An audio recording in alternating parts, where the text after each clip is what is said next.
आप सब लोगों का स्वागत है आज की इस प्रेस वार्ता के अंदर।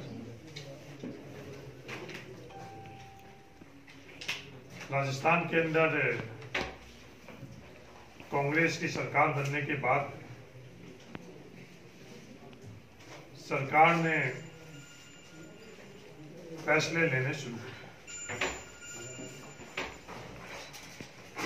जन घोषणा पत्र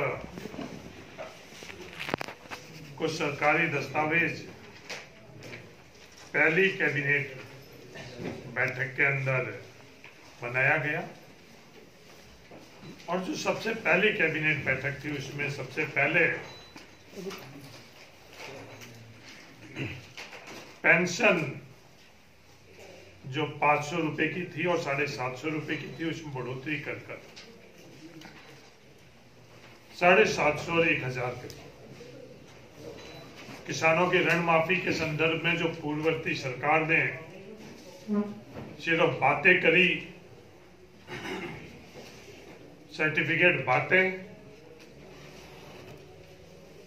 और हद तो जब हो गई जब सरकार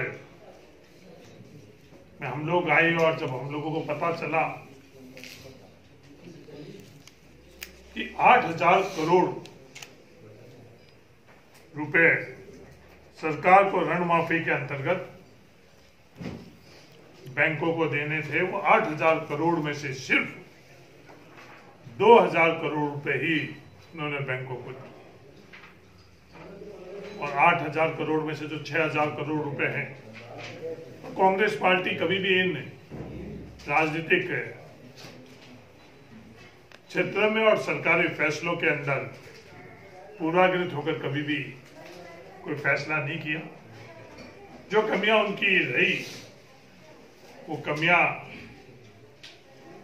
आगे कैसे हम लोग दूर कर सके, ये हम लोगों की सोच है। ऋण माफी के संदर्भ में एक तरह का ये व्यवस्था और परंपरा रही है कि वो राज्य सरकार के जो ऋण रहते हैं, राज्य सरकार के अंतर्गत जो कोऑपरेटिव संस्थाओं के माध्यम से, भूमि विकास बैंक के माध्यम से जो ऋण रहते हैं, उनका ऋण माफ करना ही राज्य सरकार की जिम्मेवारी है। लगातार पूरे देश के किसान ये मांग करते आ रहे हैं केंद्र सरकार से कि किसानों की जो स्थिति है उस स्थिति को सुधारने के लिए आप ऋण माफी करो। नरेंद्र मोदी जी सिर्फ किसानों के संदर्भ में भाषण जरूर करते हैं, पर फैसले लेते वक्त वो 56 इंच की सीना सिकुड़कर कहां चला जाता है, और जब उद्योगपतियों का फैसला लेना होता है जब वो फूल कर सामान्य से 56 इंच से ज्यादा बढ़ जाता है। ये उनकी सोच और उनके फैसले में है। केंद्र सरकार नरेंद्र मोदी की विफलता भी राजस्थान के अंदर राजस्थान सरकार खुद ओढ़ने के लिए तैयार है। ये राजस्थान को किसानों को विश्वास और भरोसा दिलाया। उसकी शुरुआत राजस्थान के किसानों को बोला 10 दिन के अंदर शुरुआत करेंगे और उसकी शुरुआत राजस्थान के मुख्यमंत्री अशोक गहलोत जी ने 2 दिन के अंदर ही कर। आज वो लोग सवाल कर रहे हैं जिन्होंने अपने खुद के सरकार में रहते हुए किसानों के साथ सिर्फ और सिर्फ धोखा किया। जो पैसे देने थे वो भी पैसे नहीं दिए। आज वो कुछ अधिकार नहीं रखते हैं कि इनके बारे में कोई भी प्रश्न पूछे। आज जिम्मेवारी उन लोगों की बनती है कि वो जाकर केंद्र के अंदर दबाव डाले, लोकसभा के अंदर ये मांग रखे, वहां केंद्र पर दबाव डालने, लोकसभा में मांग रखने की विफलता को सार्वजनिक तौर पर स्वीकार कर उन लोगों को माफी मांगनी चाहिए। उसकी जगह आज वो जो किसानों के संदर्भ में काम शुरू हुआ है उसके अंदर सिर्फ और सिर्फ विवाद कैसे उत्पन्न कर सके, इस दृष्टिकोण से ये विवाद कर रहे हैं। राजस्थान के गरीब के साथ उन्होंने क्या किया? राजस्थान के गरीब को जो 1 रुपए किलो गेहूं मिल रहे थे वो 2 रुपए किलो के, और पात्र धारकों के संख्या में कटौती करी। राजस्थान सरकार ने वो 2 रुपए किलो गेहूं की व्यवस्था को वापस 1 रुपए किलो करी। आज उनको सार्वजनिक तौर पर धन्यवाद देना चाहिए कि गरीब को राहत पहुंचाई। राजनीति के अंदर हम लोग उन फैसलों को का स्वागत करना चाहिए जो जनहित में हो और विशेषकर गरीब के हित के अंदर। उसकी चर्चा आज किसी भी स्तर के ऊपर वो नहीं कर रहे। किसानों के संदर्भ के अंदर 5 साल तक किसानों की बिजली की दरें नहीं बढ़े, ये फैसला राजस्थान की सरकार ने किया है, वो स्वागत योग्य है। मैं उसका स्वागत करता हूं। भारतीय जनता पार्टी की सरकार के अंदर किसानों के साथ क्या स्थितियां हुई, किसानों के साथ बिजली की दरें बढ़ाकर उनको आगे बढ़ने की जगह उनका जो ताकत थी उसके अंदर कटौती करी। किसानों के साथ बहुत बड़ा धोखा किया गया।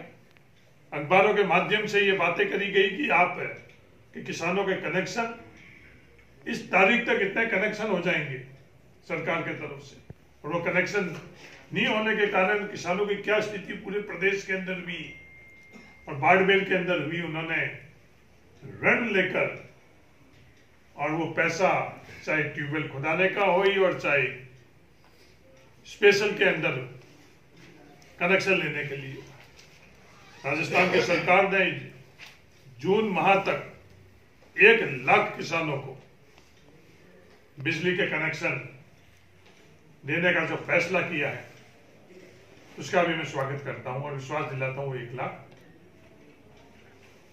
कृषि कनेक्शन होंगे।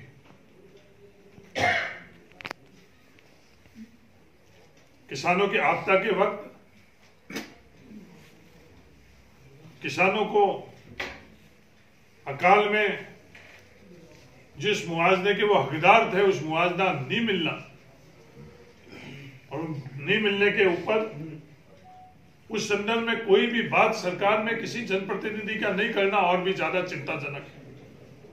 संवत 2074 के मुआवजा राजस्थान में कितने किसानों को नहीं मिला। जैसे ही सरकार बनी, मेरा खुद का विभाग राजस्व विभाग ने फैसला लिया कि उसका पूर्ण सर्वे किया जाए और जो भी वंचित किसान रह गया है उन तमाम वंचित किसानों को मुआवजा मिले। उसकी प्रक्रिया पूरे राजस्थान के अंदर हो चुकी है। 2075 के अंदर जो संवत जो अकाल पड़ा है उस अकाल के अंदर पूरे राजस्थान के अंदर मुआवजे के आकलन शुरू हो चुका है और तमाम किसानों को मुआवजा आने वाले दिनों के अंदर उनके खुद के खातों के अंदर ट्रांसफर कर दिया जाएगा।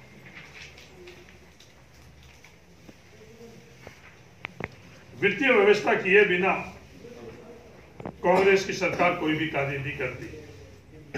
2075 के अकाल के संदर्भ में 550 करोड़ रुपए का राजस्थान सरकार ने जो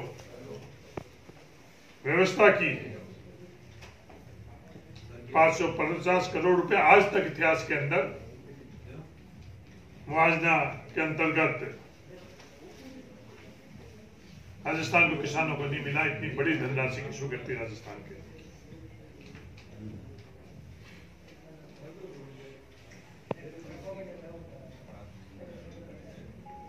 मैंने मेरे राजस्व मंत्रालय के अंदर पदभार ग्रहण करते ही आने वाले समय के अंदर राजस्व मंत्रालय का संदर्भ में क्या नीतिगत दिशा रहेगी ये तय करी। पूरे राजस्थान के अंदर किसान हो या बाकी कोई भी भूखंड का मालिक हो, उनके तमाम रिकॉर्ड ऑनलाइन करवाने की व्यवस्था करी जाएगी जल्दी से जल्दी। रजिस्ट्री का पूरा काम ऑनलाइन, म्यूटेशन ऑनलाइन, तरमीम ऑनलाइन। एक ऐसा ऐप आने वाले समय के अंदर राजस्थान के नागरिकों के बीच में रहेगा कि जहां कहीं भी वो खड़े रहेंगे, उस ऐप के माध्यम से उस जगह का पूरे की पूरा राजस्व रिकॉर्ड उस मोबाइल या के ऊपर आ जाएगा। उसका इतिहास भी आ जाएगा, उसकी स्थितियां क्या है वो भी आ जाएगी। आज सबसे बड़ी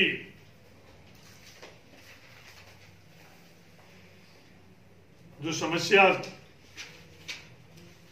किसान और उपभोक्ता के लिए है,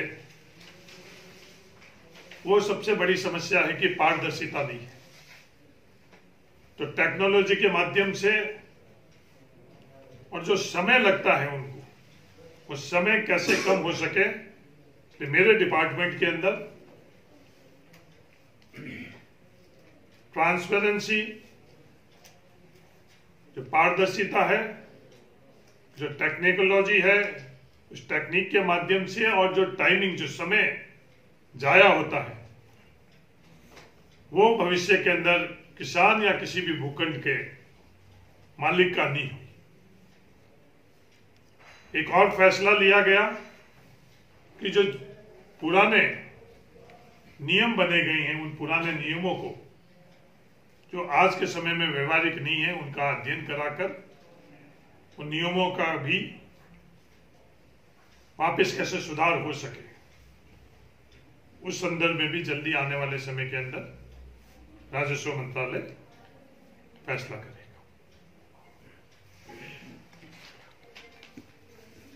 कि आप गांधी परिवार के हमेशा करीब रहे हैं। प्रियंका गांधी की एंट्री लोकसभा चुनाव से 3 महीने पहले, क्या देखते हैं?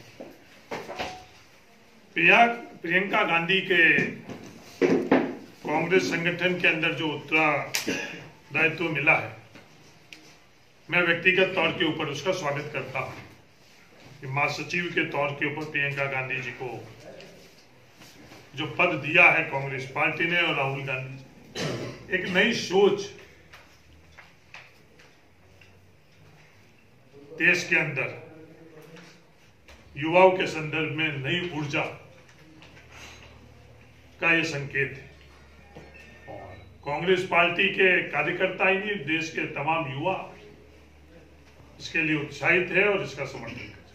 सर, आप कह रहे हैं पूरे देश के युवा उत्साहित हैं, कांग्रेस के कई लोग इसे मास्टर स्ट्रोक मान रहे हैं, लेकिन जब प्रियंका गांधी को लाया गया, उन्हें पूर्वी उत्तर प्रदेश लिमिटाइज रखना, जब लोकसभा चुनाव 2 महीने बाद है, तो आपने तो पूरे देश के अंदर प्रियंका चौधरी को, प्रियंका गांधी जी को जो काम किया, कोई भी काम छोटा नहीं होता या बड़ा नहीं होता,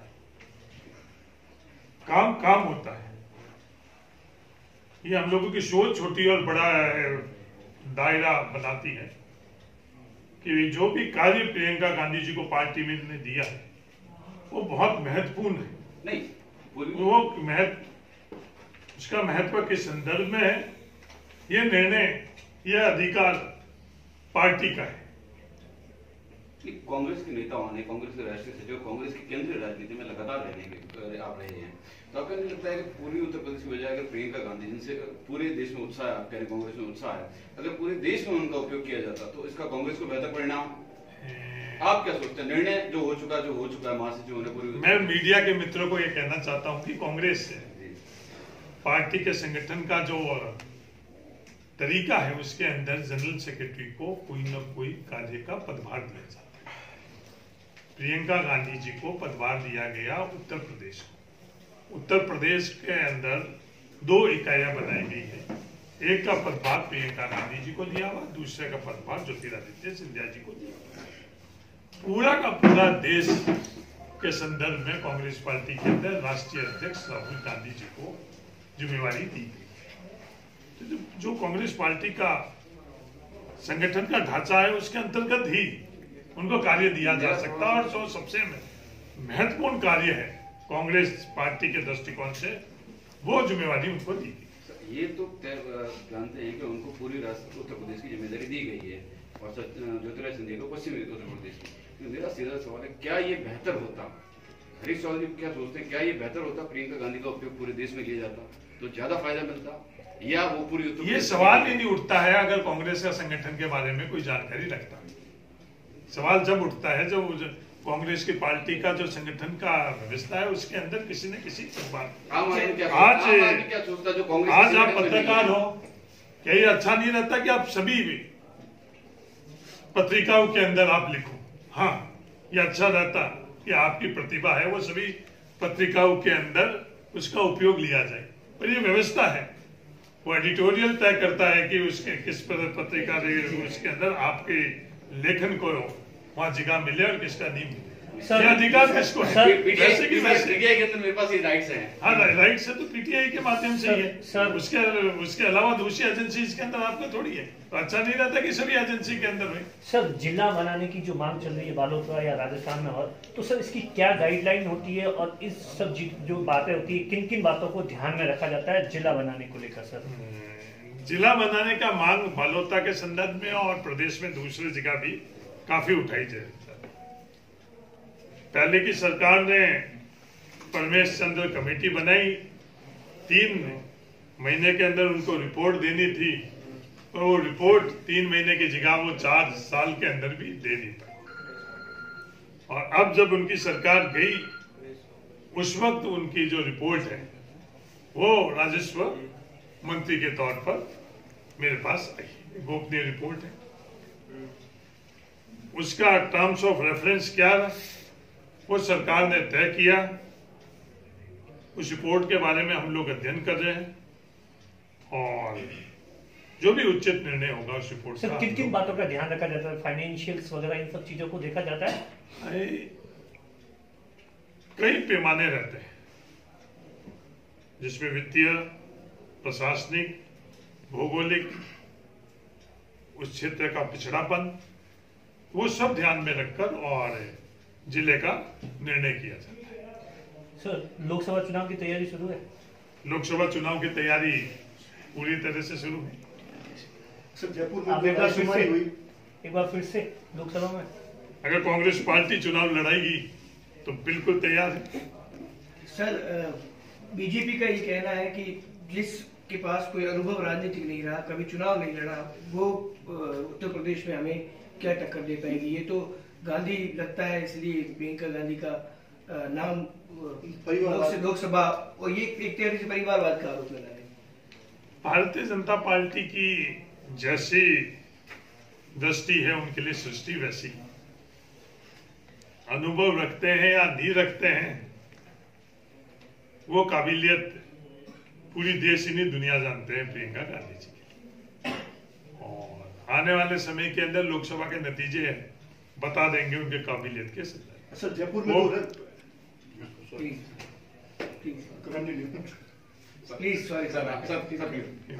तो नतीजे अपने आप बता देंगे कि क्या काबिलियत रखते हैं। ये बातें उन्होंने इन पिछले विधानसभा चुनावों में भी करी, लंबी चौड़ी बातें करी। कांग्रेस मुक्त भारत की उस घमंड और अहंकार मेरे शब्दों का इस्तेमाल किया।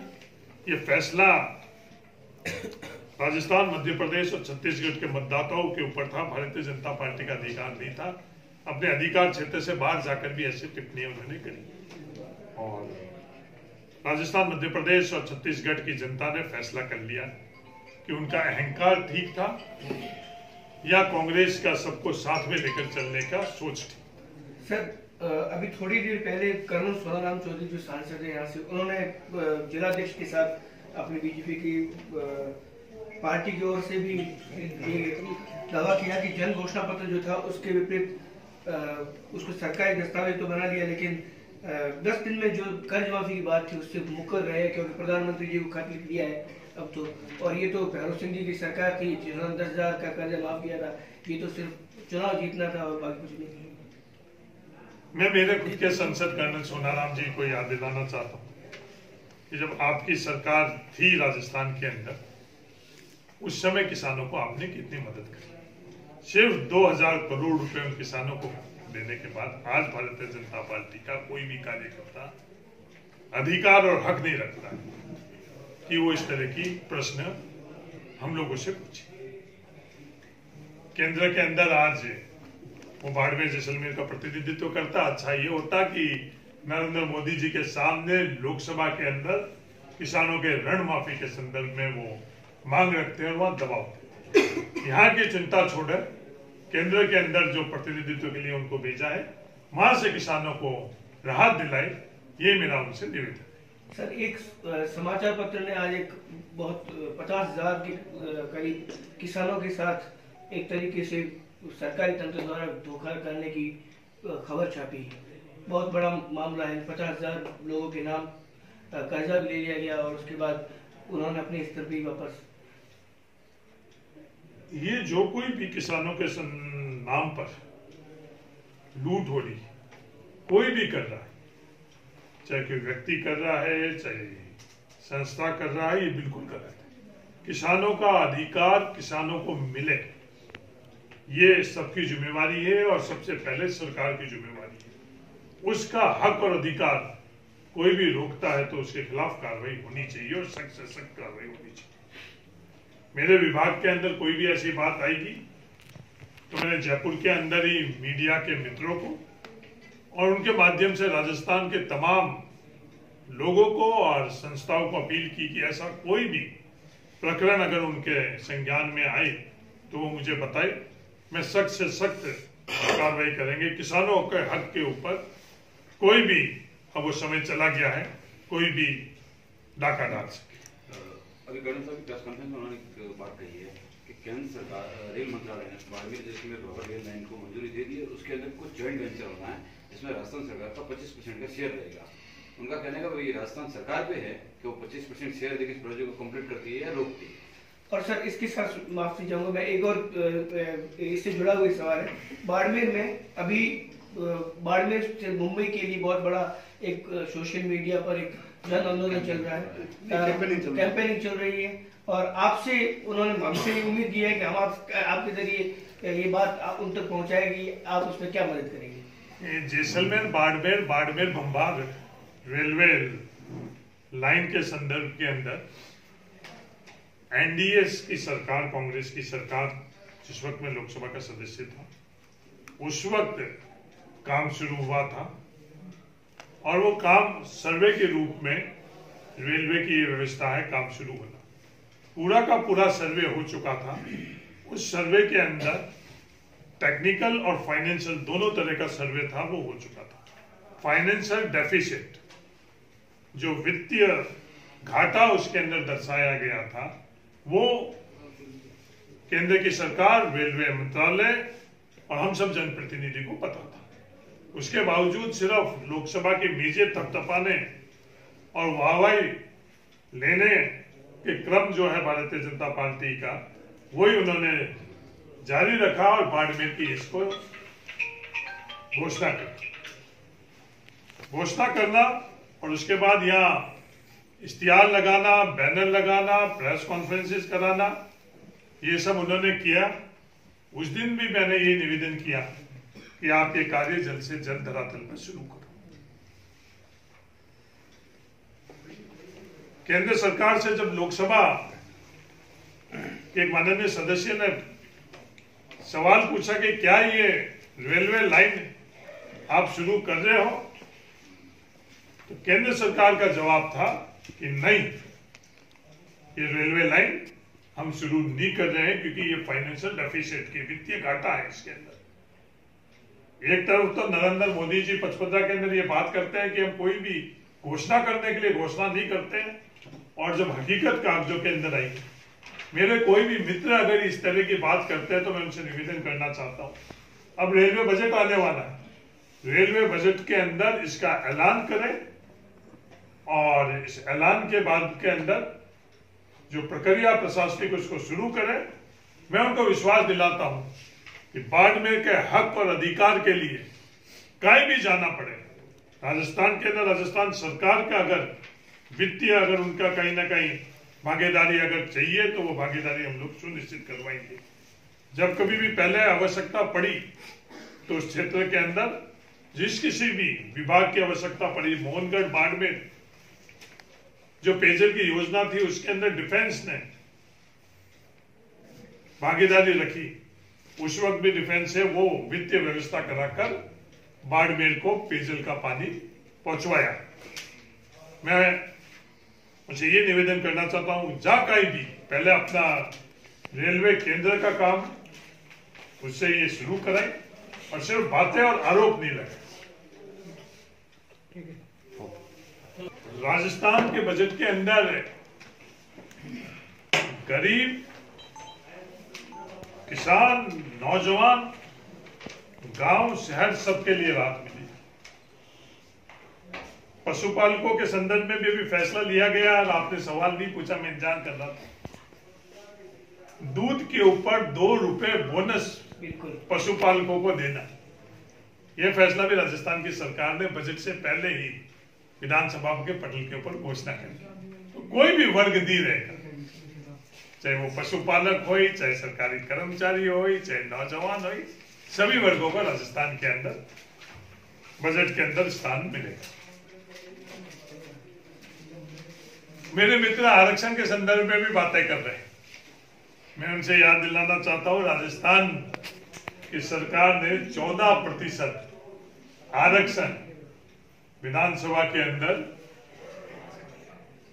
जो आर्थिक तौर पर कमजोर वर्ग था उनके लिए कर और केंद्र सरकार में भेजा। उस वक्त की केंद्र सरकार भारतीय जनता पार्टी की केंद्र सरकार थी और उन्होंने उस वक्त भी संविधान संशोधन नहीं किया। वो कार्य नहीं करना कि आज माफी मांगने की जगह वो राजस्थान सरकार से ये सवाल कर रही है। 14% की जगह काट कर एक तरफ 10% किया और जब खुद सरकार में थे जो कार्य नहीं कर पाए, कांग्रेस पार्टी ने वहां समर्थन किया। उससे ही ये चीज साफ होती है कि कांग्रेस पार्टी की मंशा क्या है। आपकी मंशा क्या थी वो आपने उस वक्त जब राजस्थान सरकार ने 14% का आरक्षण भेजा था और आपने वो नहीं किया, आपकी मंशा वहां जाहिर होती है और कांग्रेस की मंशा वहां लोकसभा के अंदर समर्थन देकर और विधानसभा के अंदर ये विश्वास दिलाकर कि ये लागू किया जाएगा राजस्थान के अंदर, इससे बेहतर ढंग से भी लागू हो सके उसका भी अध्ययन कर रहे हैं। सर, अभी फेसबुक पे किसी ने पूछा है कि सर आरएस जो संघर्ष कर रहे हैं उनके लिए आपकी सरकार क्या करने वाली है? आरएस के संघर्ष करने की आवश्यकता क्यों पड़ी? आरएस को संघर्ष करने की आवश्यकता इसलिए पड़ी कि भारतीय जनता पार्टी सोच रही है वर्गों के अंदर आपस के अंदर दूरियां रही। जो अधिकार और हक था वो अधिकार और हक उन्होंने नियमों को परे रखकर फैसलों के अंतर्गत वो रोका। इसलिए वो वर्ग कोर्ट में जाकर और राहत ले रहे। एक दफे नहीं हुआ, 2 दफे 2013 के अंदर, 2016 के अंदर, 2018 तीनों के तीनों आरएस परीक्षा के अंदर इस तरह की व्यवस्था भारतीय जनता पार्टी के राज में, चाहे डीओपी और चाहे आरपीएससी, इन दोनों के माध्यम से ये करी। 2016 की भर्ती के संदर्भ में मैंने खुद उन्हें अभ्यर्थियों से मिला और मैंने विश्वास दिलाया कि जल्द से जल्द उनके पक्ष में कैसे फैसला हो इसका प्रयास किया जा रहा है। जुडिशियल व्यवस्था के अंदर ये फैसला होना बाकी है, न्यायपालिका के अंदर फैसला होना बाकी है। इन तमाम प्रकरणों को क्लब कर जल्दी से जल्दी कैसे फैसला हो सके उच्चतम न्यायालय के अंदर इस संदर्भ में राजस्थान सरकार पैरवी कर रही है और जल्दी से जल्दी फैसला करवाएगी। सर, अकाल को लेकर बाड़मेर के लोगों को राहत, अकाल के संदर्भ के अंदर पानी का और चारे की व्यवस्था जल्दी से जल्दी कैसे किया जाए, राजस्थान सरकार बनते ही फैसला किया गया। कंटिजेंसी इसके प्लान बन रहे हैं। पेयजल के संदर्भ में, चारे के संदर्भ में जल्दी से जल्दी पशु डिपो कैसे शुरू हुए, ये व्यवस्था जल्दी से जल्दी शुरू हो जाए। सर, स्वास्थ्य की स्थिति से देखें तो स्वाइन फ्लू जो है वो पूरे राजस्थान में हाल खराब किए हुए, मौतें हो रही लगातार। रघु शर्मा जी बयान दे रहे हैं, उससे संतुष्ट है। पहली बार ये सोशल मीडिया पे तो उनको आम जनता बड़ा खींच रही है। आप संतुष्ट हो कि सारे जो राजस्थान में स्वास्थ्य विभाग का जो अभी स्थिति है स्वाइन फ्लू को लेकर जो पहले बैठक हुई थी बाड़मेर के अंदर, उस सभागृह में आप भी मौजूद थे जी। स्वाइन फ्लू के संदर्भ के अंदर जो स्थिति है उसके बारे में चिंता भी जारी की गई बाड़मेर के अंदर, और जो भी स्वाइन फ्लू के मरीज हैं उनके लिए ज्यादा से ज्यादा और जल्दी से जल्दी कैसे व्यवस्था हो सके उस क्रम में बाड़मेर का स्वास्थ्य विभाग लगा हुआ। जहां तक बयान है वो बयान मैंने खुद ने सुना नहीं है, किस संदर्भ में बयान दिया गया है वो मैं सुनकर उसके बाद में ही टिप्पणी दे सकता हूँ। सर, पिछली सरकार के अंदर राजस्थान में जो 7 मेडिकल कॉलेज अप्रूव हुए थे, पिछली सरकार में सारे 7 मेडिकल कॉलेज को एमसीआई ने खारिज कर दिया था, उनको मान्यता नहीं दी थी। लेकिन राजस्थान सरकार ने 6 मेडिकल कॉलेज के लिए पैरवी की और उनको सैंक्शन करवाया, वो काम शुरू हुआ, लेकिन बाड़मेर वाला रह गया था। तो अब आपकी सरकार है मेडिकल कॉलेज की, बाड़मेर के साथ पिछली सरकार ने हर क्षेत्र में अन्याय किया। पता नहीं मूछ और पूछ की लड़ाई के अंदर बाड़मेर कहां खो गया। बाड़मेर की मेडिकल के कॉलेज के संदर्भ में जब कांग्रेस की सरकार ने स्वीकृत कर दिया था, वो स्वीकृत मेडिकल कॉलेज 5 साल के अंदर शुरू नहीं कराने से बड़ी विफलता का प्रतीक कुछ भी नहीं हो सकता। मैं विश्वास दिलाना चाहता हूं मीडिया के माध्यम से बाड़मेर की जनता को कि जल्दी से जल्दी बाड़मेर का मेडिकल कॉलेज शुरू होगा। कांग्रेस ने स्वीकृत कराया, कांग्रेस ने काम शुरू कराया और कांग्रेस ही इसको धरातल पे शुरू करवाई। मानवेंद्र सिंह जी ने विधानसभा चुनाव से पहले भाजपा छोड़ी और कांग्रेस में शामिल हुए। कांग्रेस के कई नेताओं के बयान है कि मानवेंद्र सिंह के कांग्रेस में शामिल होने से पश्चिमी राजस्थान खासतौर पर बाड़मेर जिले में कांग्रेस को मजबूती मिली है, कांग्रेस कई सीटें जीतने में काफी सफल हुई। आपका क्या कहना है? लोकसभा चुनाव से पहले कई लोगों ने कांग्रेस ज्वाइन की, उन तमाम लोगों का कांग्रेस के अंदर शामिल होना का मैंने उस वक्त भी स्वागत किया, आज भी स्वागत करता हूं। हम लोगों को जिन मतदाताओं ने विधानसभा में वोट नहीं दिए, लोकसभा में वोट नहीं दिए और जिन्होंने वोट दिए, उन तमाम मतदाताओं को मैं धन्यवाद देना चाहता हूं। अगर श्रेय किसी को है जीतने का तो उन मतदाताओं को है।